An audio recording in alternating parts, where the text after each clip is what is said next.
A horrific car ramming kills 35 in the city of Zhuhai.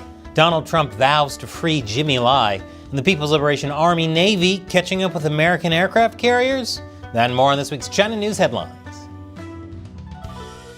Welcome to China Uncensored. I'm Chris Chappell. This episode is sponsored by Surfshark.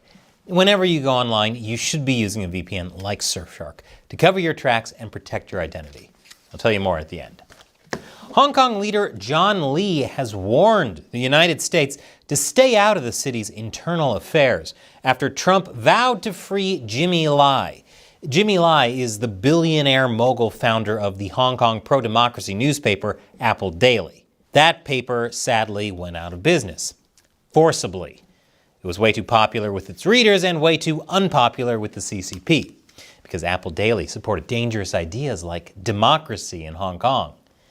In August 2020, Lai was arrested and charged with publishing seditious materials and colluding with foreign governments after Hong Kong enacted a national security law fed to them by the Chinese Communist Party to crack down on political dissent in the supposedly independent city. Oddly enough, his arrest was seen as political. Jimmy Lai's trial began last December and is expected to resume next week, with Lai taking the stand for the first time as defense arguments begin. Lai has pleaded not guilty. Last month, conservative podcast host Hugh Hewitt asked Trump whether he would speak to Chinese leader Xi Jinping about getting Lai out of China. His response? I don't think 100% I'll get him out. He'll be easy to get out. But we don't have people that even talk about it. This obviously upset John Lee, Hong Kong's chief executive. And now that Trump is set to return to the White House, he has responded saying, "In these respects, I hope that all countries will respect the Hong Kong Special Administrative Region and avoid political interference that could affect the judiciary and normal commercial activities in Hong Kong." Yeah, because if anyone's known for being super respectful, it's Donald Trump. I look forward to hearing Lee's insulting nickname. My bet's on Stupid Lee. Hong Kong's government denies that judicial independence is under threat, claims that it respects the rule of law, and says that the CCP-backed national security law was necessary to protect Hong Kong from terrorism and subversion, because nothing is more terrifying and subversive than facts. But Trump is worrying the CCP in other ways as well, namely with some of his impending cabinet appointments. Republican Florida Senator Marco Rubio is slated to be Secretary of State, and Republican Florida Representative Mike Waltz is set to become Trump's national security advisor. And these are very noteworthy picks indeed, especially concerning Beijing. I'd say they're China hawks, but since they're both from Florida, they're more like China gators. Senator Marco Rubio, who has taken an aggressive stance on China's emergence as an economic power, is set to become the first sitting Secretary of State to have been sanctioned by Beijing, adding fresh turbulence to a tense relationship. And Mike Waltz in 2021 declared America was in a Cold War with the Chinese Communist Party. Trump has also tapped Republican New York Representative Elise Stefanik as the American ambassador to the United Nations. During her tenure as a congresswoman, Stefanik has cited countering China's economic and national security threats to the U.S. as one of her top priorities. Trump, who has long touted himself as tough on Beijing, is definitely giving an indication of where his administration wants to focus regarding world affairs. As one China expert put it, Trump is assembling a foreign policy team packed with tough-on-China politicians that will worry leaders in Beijing. Xi Jinping may become more paranoid about U.S. intentions and feel compelled to undertake stronger shows of force that heighten bilateral tensions, which would be nothing new given that China has been ramping up tensions for quite a while. Looking at China's stock market, birth rate, and morale, tensions are about the only thing they're able to ramp up. Speaking of ramped-up tensions, it looks like China has built a nuclear reactor to run one of the People's Liberation Army's Navy aircraft carriers, putting the U.S. Navy on alert. After analyzing satellite imagery and documents from Beijing, researchers with California's Middlebury Institute of International Studies have confirmed that the CCP has developed a land-based prototype nuclear reactor that can provide power to a large surface warship. That reactor would be the Longwei Project nuclear reactor in Sichuan's province Mucheng Township. This is a big step for China. Nuclear-powered warships take longer to build than traditional carriers, but they can remain at sea for longer and store more weapons and other materials instead of fuel. Great, so now they can hose Filipino boats longer without needing to refuel.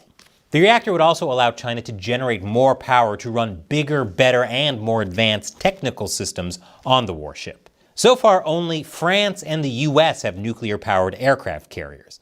But the PLAN, already the world's biggest navy and rapidly advancing its shipbuilding and technological capabilities, may soon be the third. And with China's increasing aggression and designs on the Indo-Pacific, this is something that the West needs to keep a close eye on. Specifically, Trump's China Gators. And after the break, China suffers a devastating car ramming attack. Welcome back. At least 35 people were killed and 45 injured in a car rampage through a Chinese stadium. According to local police, a man crashed his car into a stadium in Zhuhai on Monday and began running down groups of people exercising on the sports track, including elderly and children, apparently out of unhappiness over a divorce settlement. To whomever divorced this man, good call, he doesn't seem like the nicest guy. Witnesses are coming forward saying that it appears the perpetrator charged intentionally at high speeds towards them. One man named Mr. Chen told Caixin News magazine he and his walking group had just completed a lap of the stadium when a car charged towards them at high speed, knocking down many people. Another person at the scene told Caixin it drove in a loop and people were hurt in all areas of the running track. Police say the man, named Fan, was arrested trying to flee Zhuhai Sports Center and is currently comatose due to self-inflicted wounds. This is believed to be the country's deadliest known act of public violence in decades. Of course, those incidents don't include organ harvesting, beatings, genocide, or other regime-linked violent acts. Those are more private than public. But this attack is just one more in an ongoing trend of increased violence, such as stabbings in recent years, as we've covered on this channel, something called revenge killings. I'll leave a link to that episode below. Now, this incident has sparked outcry throughout China, with Xi Jinping vowing to harshly punish Mr. Fan, and the local government releasing a pamphlet on how to avoid being hit by a car attack. Since the attack also took place during a major military air show in the city, some are saying that the attack was instigated by foreign forces. So far, details about the dead haven't emerged, but citizens started setting up makeshift memorials and paying tribute to the victims there. You know, I think we could all go for a China Uncensored mental health break right about now. It's more like it. They only intentionally plow into each other for playtime and cuddles. While some images and videos are still circulating online, the CCP already has begun to heavily censor and restrict as much footage as it can on social media outlets, much as they have after other incidents of mass violence, while also quickly cleaning up the crime scene. And now they've begun to remove the makeshift memorials, which is strange because the CCP has always been so good at remembering massacres. Xi Jinping is beginning a diplomatic tour of Latin America. Xi Jinping will depart Wednesday for a 9-day trip during which he will inaugurate the $1.5 billion Chinese-financed Zhuhai megaport in Peru, and attend the Asia-Pacific Economic Cooperation Summit in Peru and the G20 Summit in Brazil. According to the Council on Foreign Relations, Zhuhai Port is among 17 ports globally where China holds a majority stake and is one of more than 100 port projects built globally under China's flagship Belt and Road Initiative. Too bad the flag in flagship isn't a surrender flag, considering how much of a disaster the BRI's been. The U.S. has warned that this port could be a dual-use port, meaning for civilian aspects like trade, as well as military purposes, especially since it's a deep-water port. China and Peru will also sign up to 30 agreements, including an updated free trade agreement. It's likely that Xi will try to amplify the image of China as a growing global power willing to help Latin America, and the global South more generally, to improve its infrastructure and economy, because he's done such a great job with China's infrastructure and economy. But that could work, especially since the US and other Western countries have not always been great at assisting the development of the global South. One thing is for sure, the West, and especially the incoming US administration, can't just sit by and let this happen. Unless they're just lying in wait, like the terrifying China Gators. And did you know that every time you go online, everything you do is potentially compromised? And that's why no matter where you live, no matter what you do online, you should always be keeping your internet activity private with a VPN like Surfshark. If you're not taking active steps to protect yourself, everything you do is being tracked and logged by the websites you visit, your internet service provider, and often by your own government. Using a VPN makes you harder to track. Surfshark has servers you can connect to in over 100 countries. That's more than any other VPN. That makes your connection faster and more reliable. Plus, Surfshark has top-of-the-line encryption and a no-logs policy, meaning they don't collect your browsing data.